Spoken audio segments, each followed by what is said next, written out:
Con trai, Bố gọi con gì đấy? lên bóp vai cho bố.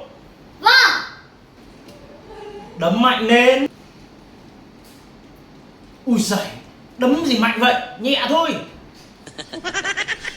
Này hơi nhẹ này nhá, vừa vừa.